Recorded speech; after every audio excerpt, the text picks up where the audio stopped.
Hey kid, you're gonna have one hell of a 20s that begins in dark places. There's gonna be violence, drug abuse, insults, failure, and lots of pain. Followed by love, by peace, by the success you'd always crave your entire life, and by the deeper meaning of life that you were always searching for. This video is a letter to you. It's not a draw my life, it's an edit my life. Firstly, I wouldn't want to change a thing about your life till age 22. Even the pain up till that point was meant to happen. Life before 22 is about building character, and there's no character building without a certain sense of grief. Pain and mistakes are important while you're still in college, but after college, that's where everyone needs a bit of input. The more real-world lessons you learn early, the quicker you'll get to your goals. This video is a collection of chapters and lessons that I wish I knew at 22, so that this kid only has it hard till 22 and not till 30. Like this kid did. Chapter 1: Limits. At 22, my ultimate life goal was to establish a chain of gyms in Mumbai. No financial targets, no thoughts about my future, just this vision of owning a chain of gyms. Why? Because my entire life was about lifting weights. That's what life meant to me. The place where I grew up, Wadala, it was a middle-class locality. Not the richest, not the poorest, just bang in the center of the city, where most people you meet would base their life goals on the surroundings and present. But as they say, your mind thinks as far as your eyes see. If all you see is the same neighborhood that you grew up in, you end up setting limits on your own potential based on your present. The good thing I did at 22 was that I became a trainer. I trained some incredibly rich, successful people in much richer parts of the city. One of them was Tanmay Bhatt, who told me early on, don't limit yourself to just fitness. My fitness YouTube channel quickly turned into a self-help channel, and the goal of starting a chain of gyms turned into a goal of chain of businesses. Lesson to be learned: do not place limits on your own growth, especially when you're fresh out of college. You are capable of achieving anything in today's day and age. Chapter 2: Friendship Pains. At 22 and a half, I realized I need to start businesses. So as a fresh college grad, where do you even begin? You begin to look around you, at your friends, the only people crazy enough to start businesses or projects with you. You're hopeful, you're motivated, you're excited about the momentum of your glorious near future. But I wish someone had told me this. Friendships derived from businesses are always better than businesses derived from friendships. At 29, people think that my 27-year-old co-founder Viraj was my best friend in college, but the truth is that we weren't even friends in college. We worked on small-time money-making projects together. We're very close today after 5 years of running Monk Entertainment together. This is a case of friendship as an outcome of business, but if we switch it up, business derived from friendship. Every time I've tried to turn a family member or a friend into a co-worker, it's always ended badly.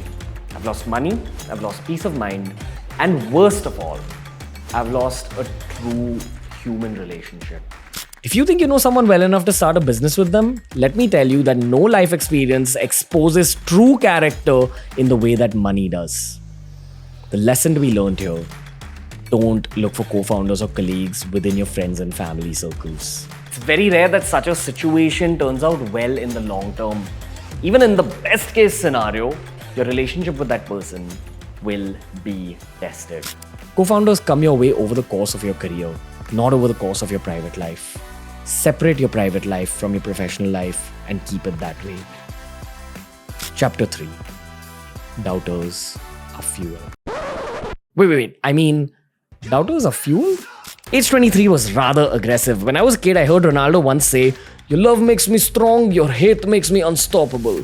And while that's a fantastic way to motivate yourself for some time, at this stage of my life, it's a self-motivation technique that I've completely shed off. At 23, everyone from relatives to friends to even dudes that I lifted weights with doubted me in some form or the other. If you motivate yourself to prove a point to someone that told you that you won't be able to do it, you'll work with a sense of aggression, you'll work with fire, and eventually when you achieve what people told you that you won't achieve, You won't give a crap about them. Even if you meet them later, you're not going to have the time or the bandwidth to engage with cynics like them. Because in all likelihood, you're going to move on with your life because you've got more work to do.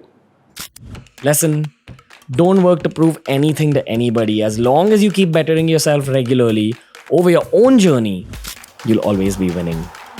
Life is too short to use anger as your fuel to keep growing. Instead, as cliched as it is, use the chase for excellence as your fuel for your growth. Better numbers, better results, and better recognition are an outcome of better effort, better feedback mechanisms, and better efficiency. They're never an outcome of worse human beings doubting your abilities. Chapter 4. The Race. Age 23 and a half. I realized I've got 6.5 years till I turn 30. And you know what entrepreneurs think of before they turn 30, right? Freaking Forbes 30 under 30. This year, a week before my 29th birthday, I made it to that list. Aw, emotional moment, right? I cried like a baby right after that moment. And my first thought was that I wish I didn't pick this goal for myself at age 23. Every birthday since 23 was a reminder that I hadn't achieved my time-specific goal. It was a reminder that time was running out for me. As I grew older, my career grew, my teams grew, my money grew, my fame grew, but this time-specific goal wasn't achieved. And as a result of it not happening, the monkey on my back grew in size. You know, that little voice in my head that said, "You are a goddamn failure." Even that voice's volume grew. Which is why when it happened, I cried like I've never cried before because it was a massive release of pain. And life since then has felt twice as breezy. There's a simple, important lesson in here. Do not set intense, time-specific goals for yourself.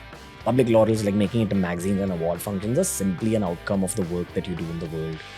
Most college students that I meet today are worried that they aren't doing much. They think they're running out of time and therefore they live life with a sense of pressure. The one thing that my own mental mistakes taught me is this: do not set a timeline on yourself. There's too many factors that go into success and you'll never be able to control those factors. The only thing you'll be able to control is your relationship with your goals.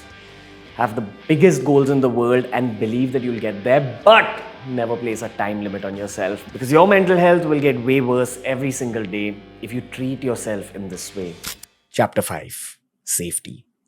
Age 24 was the most important year of my life because I finally started to take my finances seriously. Viraj entered my professional life at this point. He saw my finances and said, "Why the hell aren't you investing your money better?" The one regret I have about my life was highlighted by my more money-savvy business manager. Remember the first chapter? Don't set limits on yourself. Yeah, that's only possible if you're smart about your own sense of security. Choosing to get financially educated at 24 set me up for everything that I did between 26 and 30. Managing money scared the hell out of me when I was younger. My parents' money was managed through a lot of paperwork, files, and boringly dressed men throwing around financial jargon. And if someone had only told me that the boring world of paper, files, and jargon will be replaced by fintech apps one day, I wouldn't have grown up fearing money. Lesson: embrace fintech early, at least for the sake of your mental health. There's countless YouTube channels with golden content to help you manage money better. And there are apps like IND Money that enable the process the best. I've been an early user of it since 2019, and it's an app that I recommend 100%. No paperwork, no commission on the buying or selling of stocks, no maintenance fees. A simple, friendly user interface that's easy for any young person to pick up on completely. Just learn the basics and begin to use IND Money to further your personal finance game. While many Indians invest in the Indian stock market, personally I've benefited tremendously by investing in the US stock market through IND Money. And this is one of my biggest personal finance tips. Investing in US stocks from India has two advantages: fractional investing and rupee depreciation. And on this app, there's no commission, brokerage, or account opening fees. IND Money is what I recommend. Sign up on the description link given down below and fund your US stock account. You'll get free Apple stocks worth rupees 1,000 to begin with. If I had to edit my life, I'd edit in IND money and place it at an earlier point in my own timeline.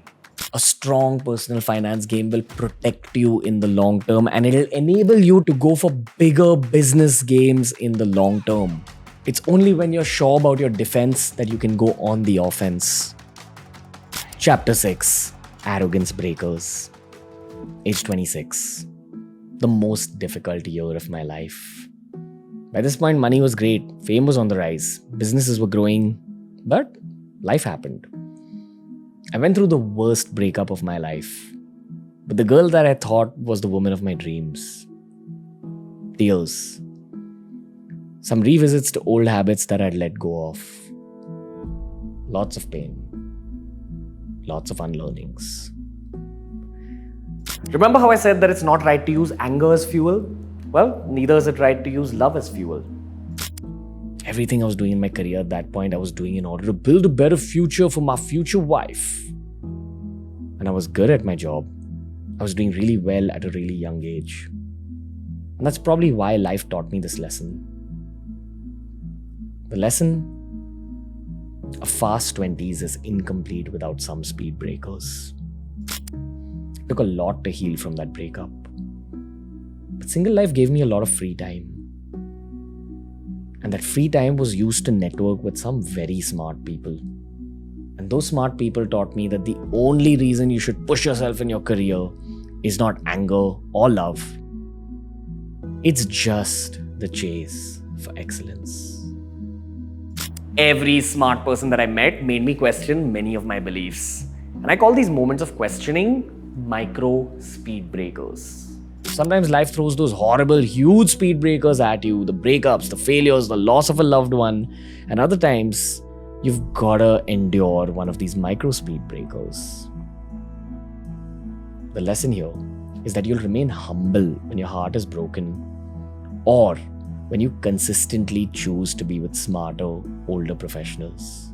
At this point in my life, I was getting extremely arrogant. And I think I needed something to balance me out. The combination of this large speed breaker followed by a bunch of these micro speed breakers did the trick for me. Eventually, I recovered from my breakup.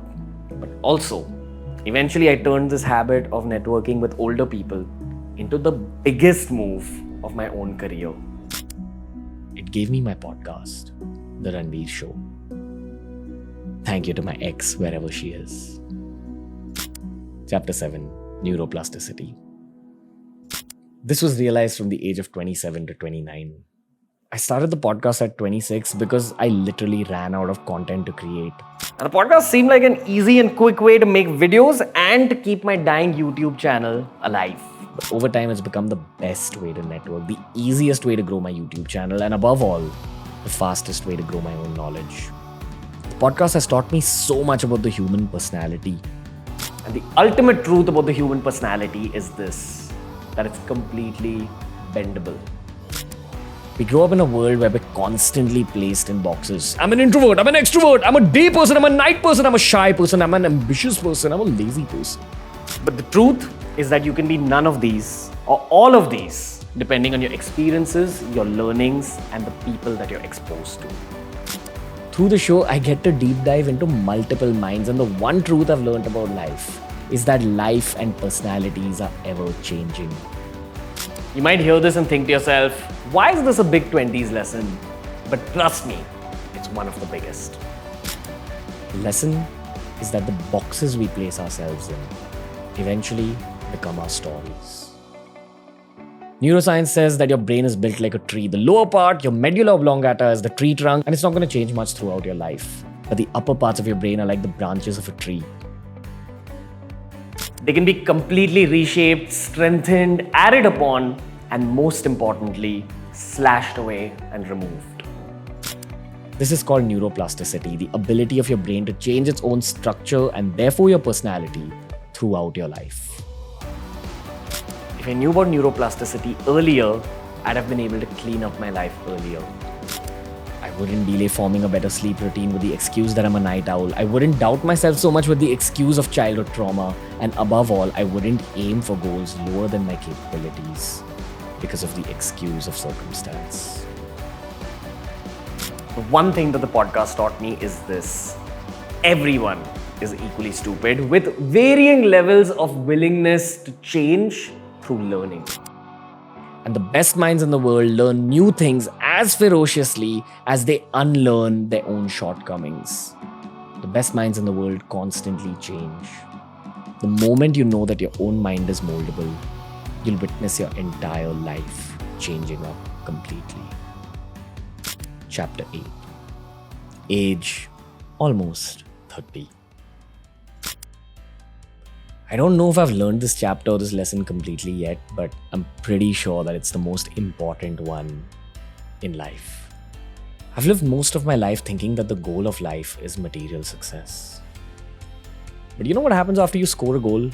You start playing football again. You know what happens after a match gets complete? You start preparing for the next match. During the pandemic, I did a podcast episode with my mother. On that show, she told me that she feels bad for me sometimes. She thinks that I haven't lived out a normal 20s. She thinks I work harder than anyone she knows. She thinks I missed out on a normal life. I was 26 that time, and I refused to believe that she was right. I'm gonna turn 30 soon. And I now realize that she was right. Goals, matches, trophies. There's always going to be the next one to go score, win, and achieve. 4 companies. 200 people working with me. Accolades, awards, material wins. And none of these match up in comparison to some ethereal, experiential moments from my private life. When I look back at the best moments of my 20s, I don't think of what the world thinks of as my best moments. I think of crying in my girlfriend's lap after I crossed 1 million subs for the first time. I think of how I got to talk to and learn from my childhood idols. I think of how I took my mom out for pizza with the first salary I made through fitness coaching. I think of moments of laughter, moments of tears, and moments of huge emotional spikes, each of which added to my own healing, each of which made me appreciate the little moments even more. The lesson to be learned here is this: work hard, but not just for the money dividends. Work hard to be able to enable memory dividends. I don't think I'd ever go back to a younger version of myself and tell him to work lesser or aim lower. But if I meet him 1,000,000 times, I'd say the same thing every single time. Ranveer, don't edit the journey of your life. Edit your own perception at the start. Edit what you believe to be the reasons to work hard. When you look back, it won't be about the money milestones you crack, the number of followers you gain, or the trophies you win. It'll be about all those beautiful moments that made you understand the joys of being human. The smiles as much as the heartbreaks. If you ever have a choice between choosing the formation of memories versus choosing the formation of material success, always choose to form memories. Ranveer, don't just enable a higher bank balance, enable a higher memory balance. Hey guys, that was the extremely heartfelt video. This video was powered by IND Money, an app I completely recommend to you if your goal is to build your wealth. Remember, if you download IND Money using the description link given down below, and if you create your US stocks account, you'll be given free Apple stocks worth ₹1,000 on your first deposit. You can also invest in US stocks in the SIP mode, which means you can set up an investment of as low as ₹500 and begin your SIP mode investments in US stocks. IND Money is a fintech app I recommend because it's safe and it's already being used by 6 million Indians. Thank you for all the support shown to the BeerBiceps team over the years, and thank you so much for watching this most heartfelt video of ours.